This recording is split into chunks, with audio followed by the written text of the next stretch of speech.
Paraxanthine is a metabolite of caffeine which is created in the liver and excreted in the urine. It has very similar effects to caffeine itself with a few key differences. Caffeine is one of the few over the counter drugs shown to improve athletic and cognitive performance. The main mechanism by which it improves performance is by antagonizing the adenosine receptors.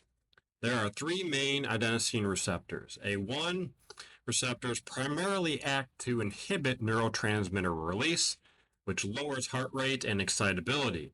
The main psychoactive metabolite of caffeine is methylated xanthine, which impairs A1 receptors, keeping you more alert and neurologically stimulated. The downside is an increased heart rate, blood pressure, and anxiety. There are also slow and fast metabolizers of caffeine due to polymorphisms in the CYP1A gene that metabolizes caffeine. Slow metabolizers have longer lasting side effects like prolonged anxiety and sleep disturbances.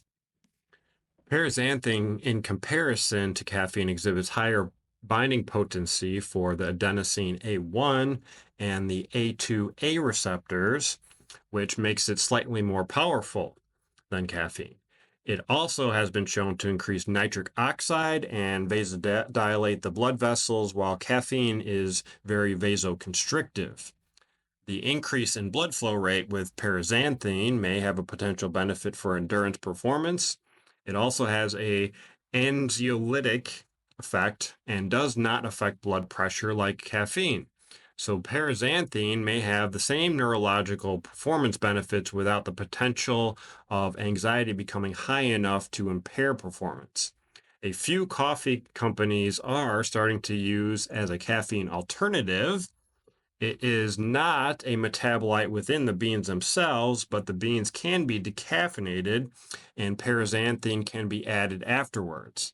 Currently, the process is more expensive than traditional coffee, but it is also available in supplement form. And hypothetically, if you are a caffeine drinker, you could add it yourself to decaffeinated coffee if you wanted an alternative.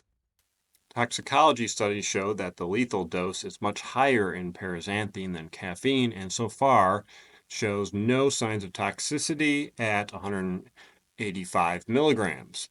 So the dose recommendations currently are similar to caffeine, starting at 2 milligrams per kilogram for athletes and up to 6 milligrams per kilogram based on tolerance.